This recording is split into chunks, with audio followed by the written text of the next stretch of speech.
मैं CS पटेल बृहन मुंबई महानगर पालिका वर्चुअल क्लास की ओर से आप सबका हार्दिक स्वागत करता हूं।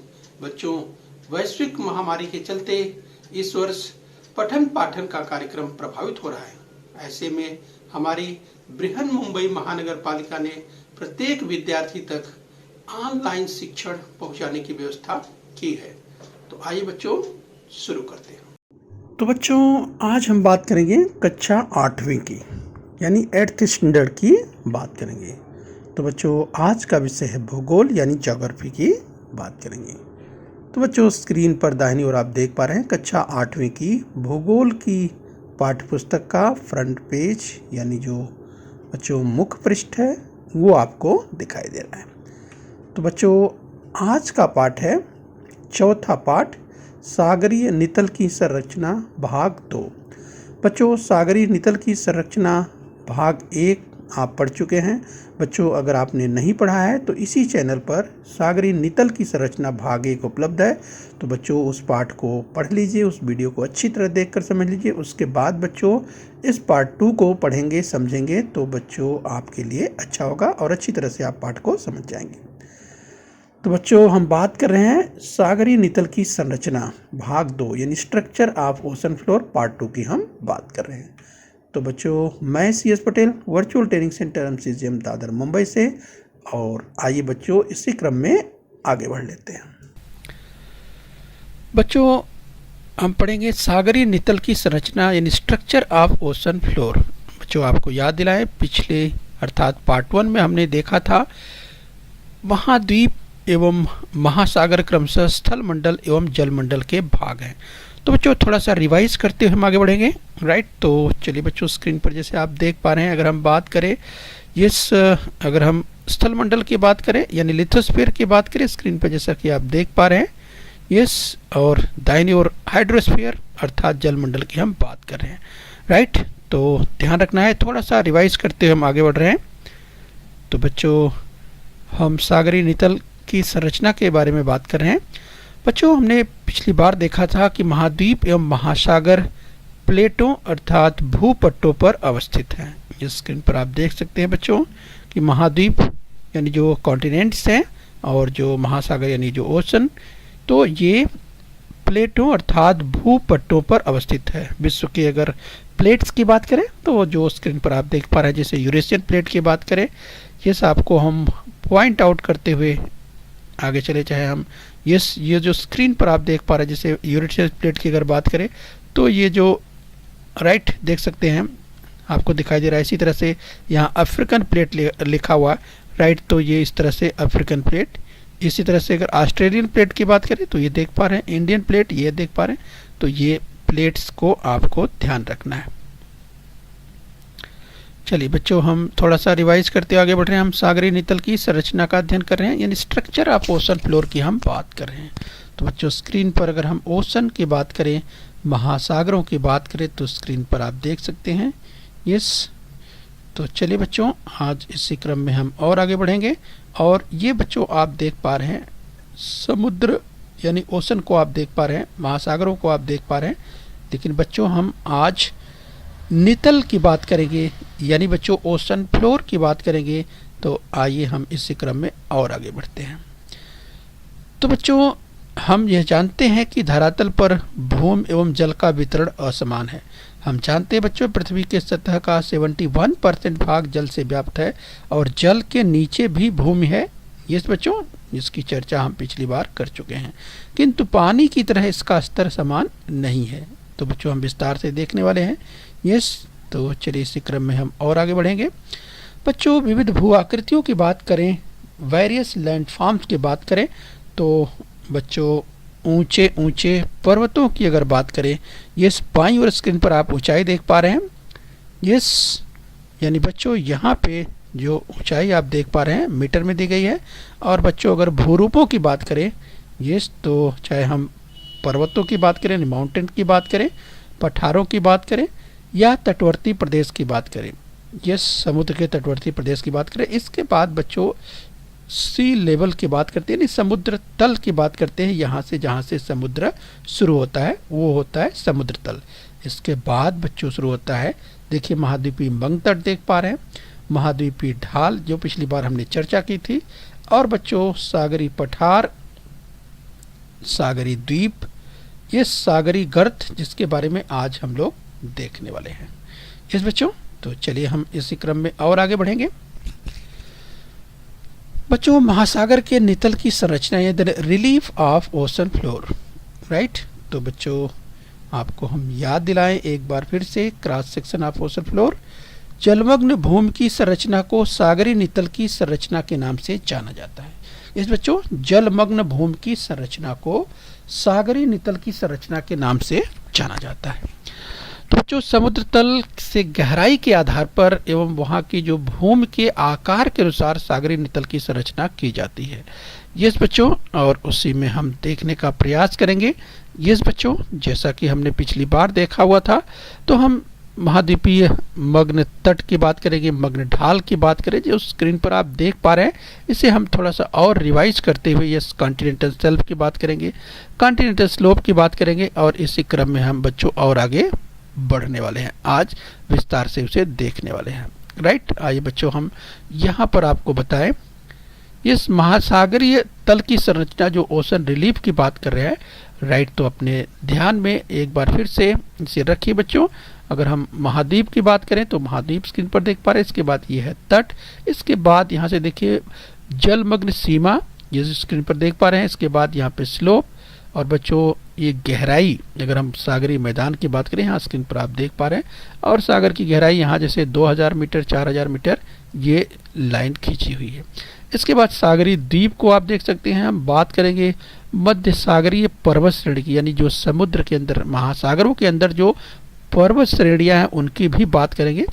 देखिए मध्य सागरीय पर्वत श्रेणी, सागरी खाइयों की बात करेंगे, यस यहाँ भी आप देखेंगे सागरी खाइयों की बात करेंगे, यहाँ समुद्र तल आपको दिखाई दे रहा है। इसके बाद बच्चों यहाँ, तो आइए हम इसे और समझने का प्रयास करेंगे। महासागर के नितल की संरचना the relief of ocean floor, महासागर की औसत गहराई यस लगभग 3700 मीटर।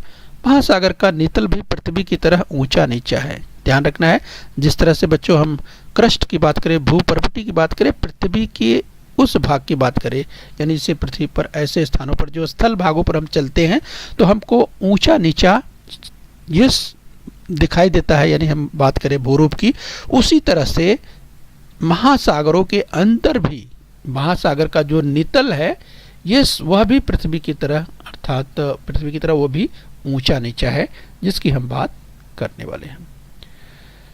तो बच्चों जलमग्न भू आकृतियों को मिलाकर महासागर की नितल की संरचना बनती है। यस, जलमग्न भू आकृतियों को मिलाकर महासागर की नितल की संरचना बनती है। तो बच्चों समुद्र यानी महासागरों के नीचे, यस बच्चों, तो महासागरों के नीचे जो हम बात करते हैं, तो महासागरों के नीचे का जो, अगर हम उसके तल की बात करें जो नितल के रूप में कहा जाता है, तो जो उसमें जलमग्न भू आकृतियां हैं जो कि कई प्रकार हैं, उसे हम समझने का आज प्रयास करेंगे।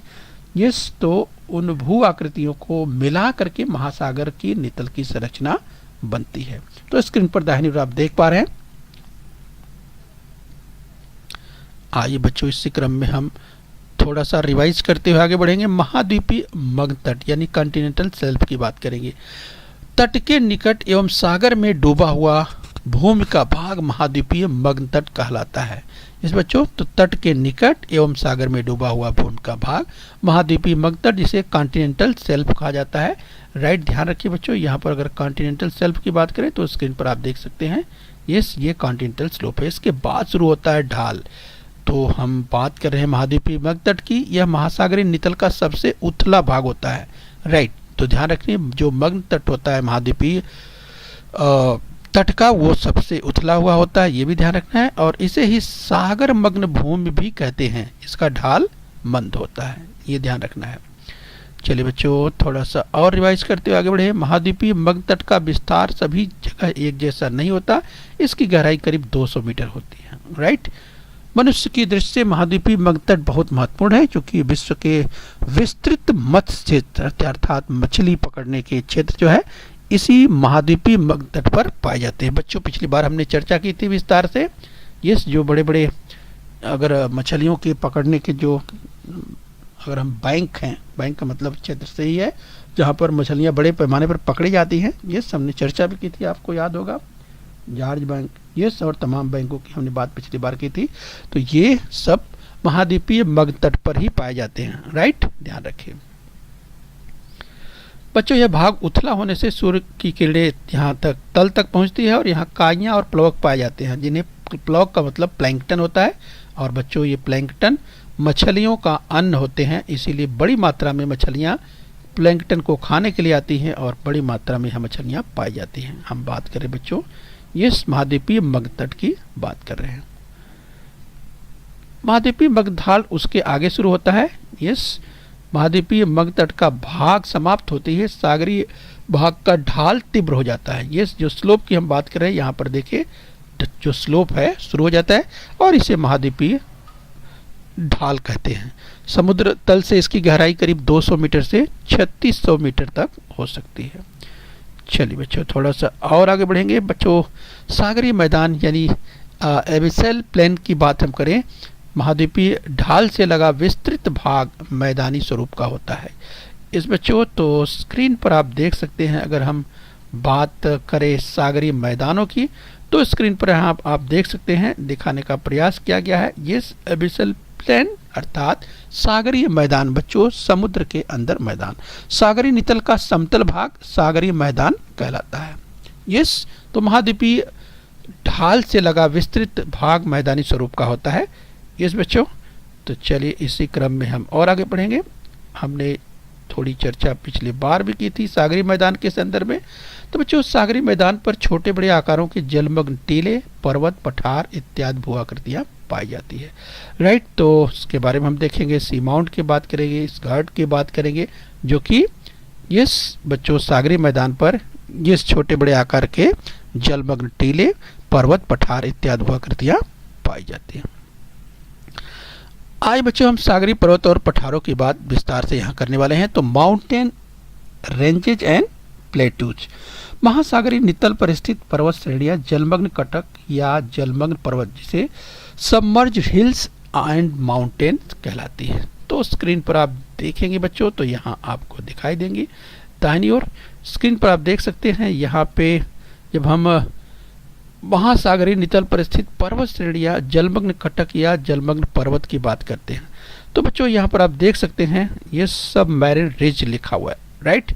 तो बच्चों यहाँ पर आप देखेंगे, इसके अलावा ये भी आप देख सकते हैं बच्चों किस तरह से जब हम पर्वतों की बात करते हैं तो ये जो सी लेवल है, यहाँ देखिए सी सरफेस लिखा हुआ है, इसके ऊपर उठा हुआ भाग भी आपको दिखाई देता है बच्चों। ऐसे जो कि आइलैंड के रूप में कहे जाते हैं बच्चों, अंडमान निकोबार द्वीप समूह इसका एक अच्छा उदाहरण है, राइट। तो अपने ध्यान में इसे जरूर रखिए। तो बच्चों ये पर्वत सैकड़ों किलोमीटर चौड़े और हजारों किलोमीटर लंबे होते हैं। बच्चों याद कीजिए, ये जब हम बात करते हैं पर्वतों की तो समुद्र के अंदर यानी महासागर के अंदर पर्वत, महासागर के अंदर पर्वत, ये बच्चों ये पर्वत सैकड़ों किलोमीटर चौड़े और हजारों किलोमीटर लंबे होते हैं। ये आपको ध्यान रखना है। और बच्चों यहाँ स्क्रीन पर हम आपको दिखाएं, जब हम सागरीय पर्वत पठार की बात करते हैं तो स्क्रीन पर एक अच्छा उदाहरण आप देख सकते हैं, Andaman and Nicobar island, right. Screen आप पर राइट साइड में आप देख सकते हैं बच्चों।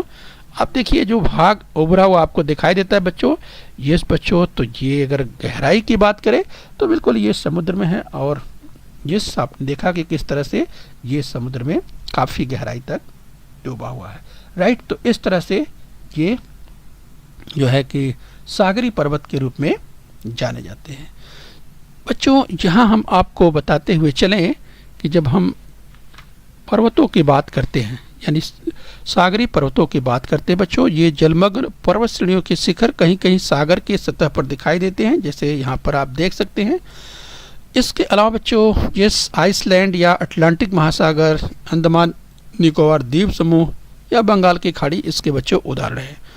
बच्चों कुछ सागरों के शिखर समतल में विस्तृत होते हैं, उन्हें हम सागरीय पठार कहते हैं। जैसे बच्चों हिंद महासागर में छागोस का पठार, राइट, जो कि ये ध्यान रखिए। तो इस तरह से बच्चों आइए हम इसी क्रम में और आगे बढ़ें। सागरी खाइयाँ एवं सागरी गर्तों की बात करें, marine deeps and marine trenches की बात करेंगे।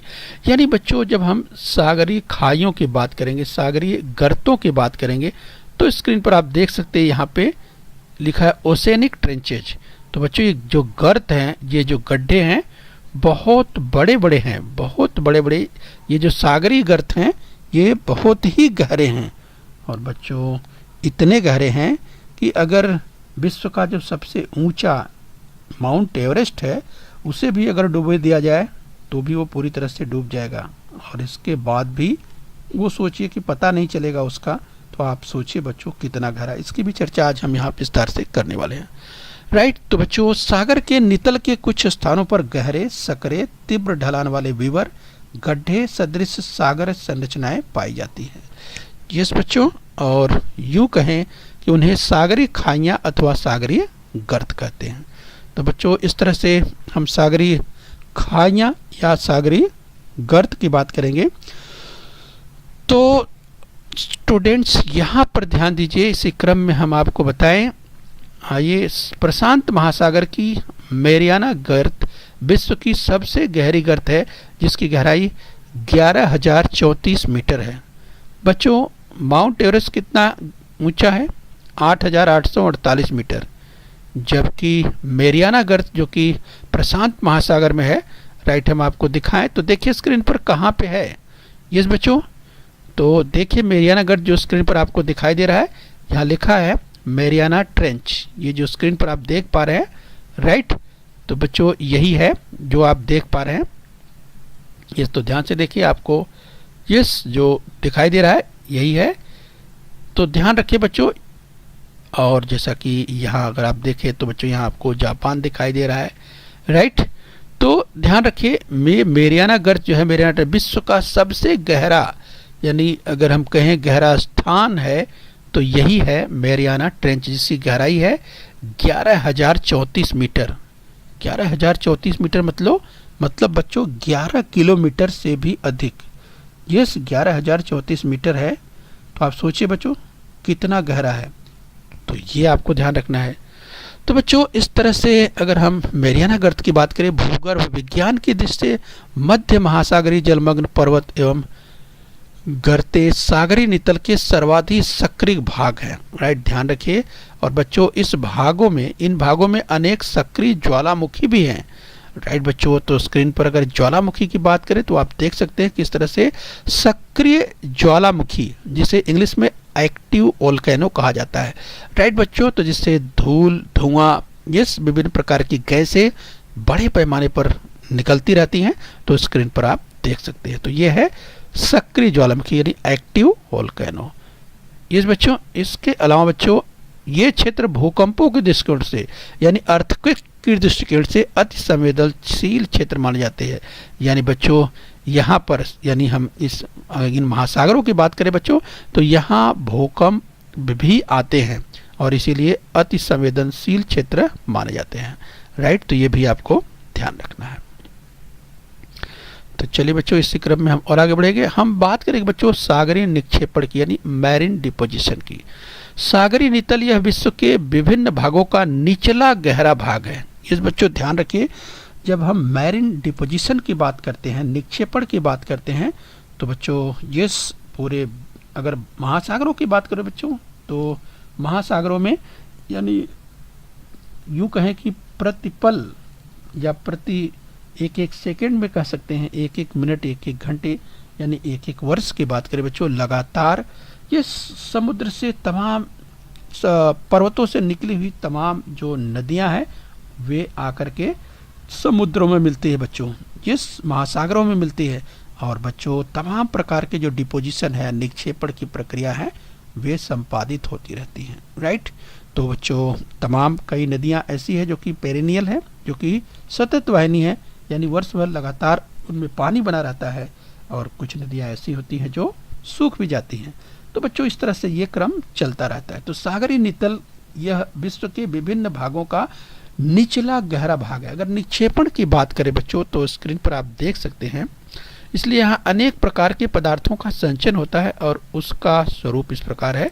छोटे बड़े आकार के पत्थर, मोती, खुरदरी, रेत, मिट्टी के सूक्ष्म कण इत्यादि पदार्थ नदियों, हिम नदियों के द्वारा महाद्वीप से बहकर आते हैं और मुख्यतः इनका संचयन महाद्वीपीय मग्न तट पर होता है। इन पदार्थों को सागरीय निक्षेप कहते हैं। तो बच्चों, सागरीय निक्षेप जो मैरीन डिपॉजिट्स है, स्क्रीन पर अगर आप ध्यान से देखें तो आपको बड़े पैमाने पर ये स्क्रीन पर आप देख सकते हैं बच्चों। तो इस तरह से नदी जो है, ये नदियों की जो हम चर्चा कर रहे थे, तो देखिए नदियाँ इस तरह से ये पर्वतीय क्षेत्रों से इस तरह से बहती हुई ये आती हैं और ये महासागर में जो मिल रही हैं। इसके बाद देखिए बच्चों, धीरे धीरे आपको यहाँ पर दिखाई दे रहा है, ये सब क्या है, ये सब डिपोजिशन है, ये सब क्या है, निक्षेपण है, ये जो आपको दिखाई दे रहा है, राइट। तो ये सब निक्षेपण है। तो ये मैरीन डिपॉजिट्स, तो इन्हें आपको ध्यान रखना है। आइए बच्चों, इसी क्रम में और आगे बढ़ लेते हैं।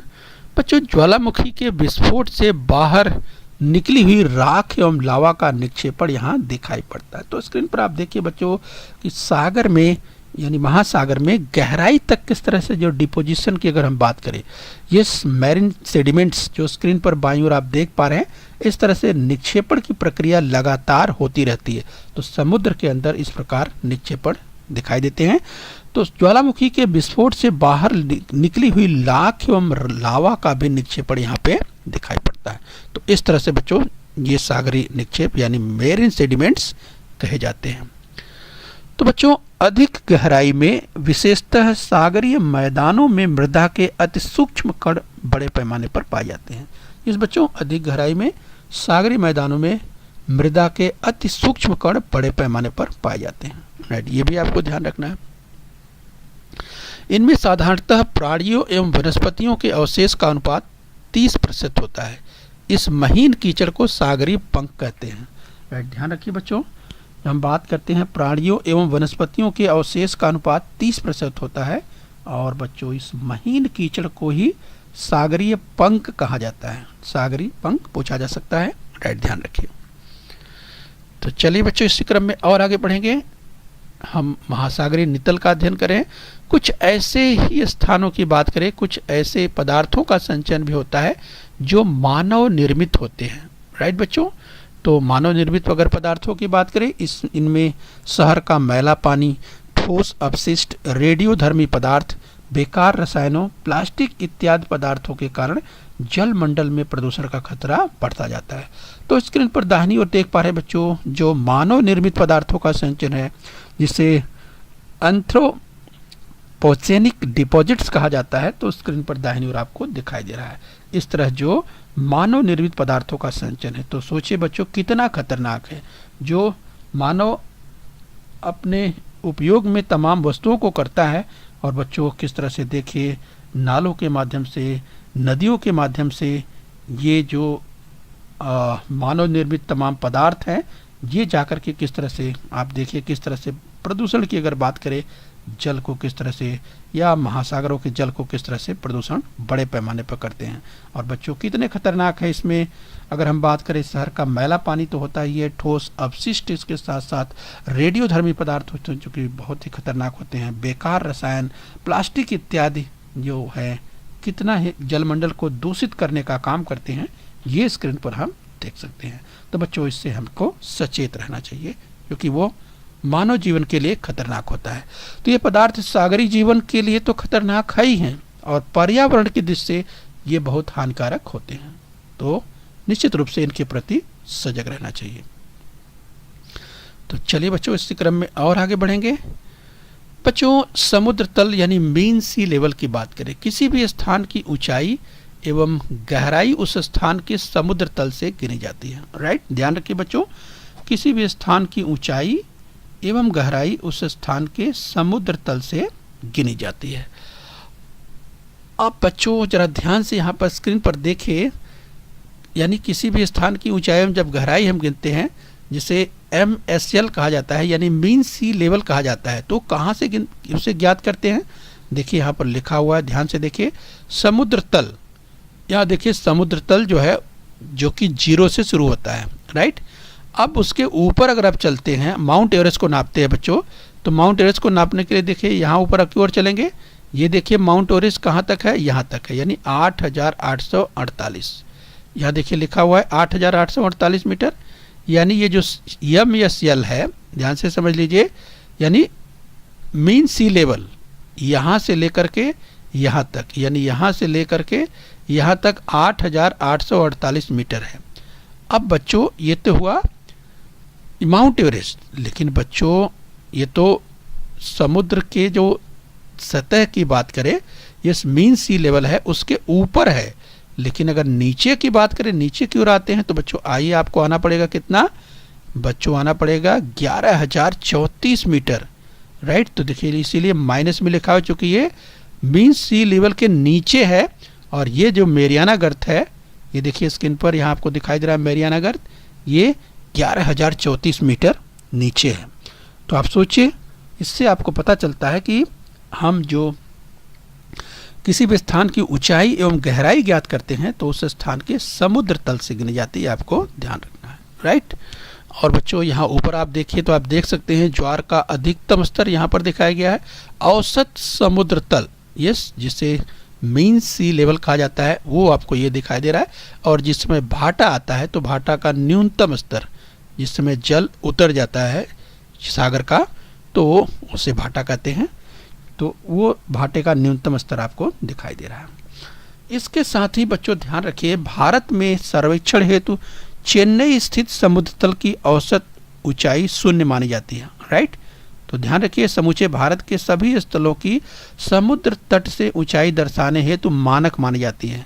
तो आप ध्यान रखिए कि भारत में जो भी किसी भी पर्वत की अगर बात करें, किसी भी पर्वत की अगर ऊंचाई मापी जाती है, यस बच्चों, तो कहाँ से मापी जाती है, राइट। तो भारत में जो सर्वेक्षण की अगर बात करें, उसके लिए चेन्नई स्थित समुद्र तल, यानी चेन्नई स्थित समुद्र तल, यस, वही जो मीन सी लेवल है वहीं से मापा जाता है, और वहीं से औसत ऊंचाई ज्ञात की जाती है, क्योंकि औसत ऊंचाई जो चेन्नई स्थित समुद्र तल है वहाँ की 0 मानी जाती है, और वहीं से समूचे भारत के सभी स्थलों की समुद्र तट से ऊंचाई दर्शाने के लिए जो उसका स्टैंडर्ड है, मानक है, उसे माना जाता है, राइट। परीक्षा में पूछा जा सकता है, इसे भी आप ध्यान रखिए।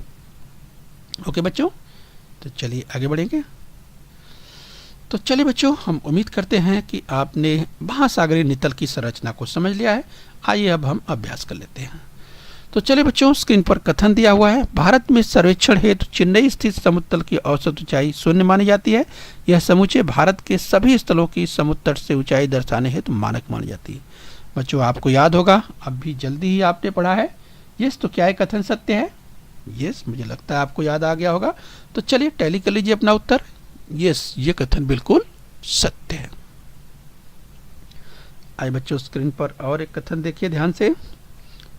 तो बच्चों ध्यान से देखिए, कथन सत्य है या असत्य, ये पहचानना है, और अगर कथन असत्य है तो उसे सत्य करके लिखना है। प्रशांत महासागर की मैरियाना गर्त विश्व की सबसे गहरी गर्त है, जिसकी गहराई 11,034 मीटर है, राइट। तो बच्चों आपको याद आ गया होगा, प्रशांत महासागर की मैरियाना गर्त विश्व की सबसे गहरी गर्त है, जिसकी गहराई 11,034 मीटर है। क्या ये कथन बिल्कुल सत्य है? याद कीजिए। तो आपको याद आ गया होगा, राइट। यस, तो उत्तर टैली कर लीजिए, बिल्कुल सही। बच्चों कभी कभी प्रश्न इस तरह से भी पूछा जा सकता है, प्रशांत महासागर की जगह महासागर जैसे अटलांटिक महासागर या हिंद महासागर, यस, इस तरह का भी नाम दे जाएगा, तो उसको आपको करेक्शन करके लिखना होगा, राइट। इसलिए ध्यान रखिए, यहाँ पर 2-3 प्रश्न बनते हैं। तो एक तो इस तरह पूछा जा सकता है कि विश्व का जो सबसे गहरा गर्त है, मैरियाना गर्त, वह किस महासागर में है? तो आपको ध्यान रखना है वो प्रशांत महासागर में है। विश्व का सबसे जो गहरा गर्त प्रशांत महासागर में, उसका नाम क्या है? उसका नाम मैरियाना गर्त है। इस तरह का एक प्रश्न बनेगा। और तीसरा प्रश्न इस तरह का बन सकता है कि विश्व का सबसे जो गहरा गर्त है, यस, वो उसकी गहराई कितनी है? उसकी गहराई है 11,034 मीटर, राइट। तो इस तरह से कई प्रश्न बनते हैं, आपको ध्यान रखना है। चलिए आगे बढ़ेंगे। बच्चों कथन और स्क्रीन पर, शहर का मैला पानी, ठोस अपशिष्ट, रेडियोधर्मी पदार्थ, बेकार रसायनों, प्लास्टिक इत्यादि पदार्थों के कारण जलमंडल में प्रदूषण का खतरा बढ़ता है। तो क्या ये कथन सत्य है? ध्यान कीजिए, शहर का मैला पानी, ठोस अपशिष्ट, रेडियोधर्मी पदार्थ, बेकार रसायनों, प्लास्टिक इत्यादि पदार्थों के कारण जलमंडल में प्रदूषण का खतरा बढ़ता है। ये कथन दिया हुआ है, तो आपको याद आ गया होगा, इसकी चर्चा हमने की थी इस बच्चों। तो चलिए उत्तर अपना टैली कीजिए। यस, ये कथन बिल्कुल सत्य है। तो चलिए थोड़ा सा और आगे बढ़ेंगे। आइए स्क्रीन पर एक कथन और देखते हैं। राइट, तो बच्चों ध्यान से देखिए, कथन है, सागरीय नितल विश्व के विभिन्न भागों का उथला भाग है। याद कीजिए बच्चों, सागरीय नितल की हम बात कर रहे हैं। सागरीय नितल विश्व के विभिन्न भागों का उथला भाग है। आपको याद आ गया होगा। यस, क्या ये कथन सत्य है? नहीं, ये कथन असत्य है। सागरीय नितल विश्व के विभिन्न भागों का उथला भाग है, हो ही नहीं सकता बच्चों। उथला भाग नहीं तो फिर क्या है? इस कथन को सत्य करना है। तो किस तरह सत्य करेंगे? इस तरह से सत्य करेंगे। सागरीय नितल विश्व के विभिन्न भागों का निचला गहरा भाग है। इस बच्चों, उथला का मतलब जहाँ पर बहुत ही कम गहराई होती है, तो बहुत कम गहराई तो है नहीं, क्योंकि हम सागरीय नितल की बात कर रहे हैं और विश्व के जो सबसे गहरे भाग है वो सागरीय नितल में है। तो इसीलिए सागरीय नितल विश्व के विभिन्न भागों का निचला गहरा भाग है। तो इस तरह से आपको करेक्शन करके लिखना है। अगर कथन असत्य है तो उसे सत्य करके लिखना है। तो यस बच्चों, तो हम उम्मीद करते हैं तो बच्चों आपने समझ लिया होगा इस पाठ को अच्छी तरह से।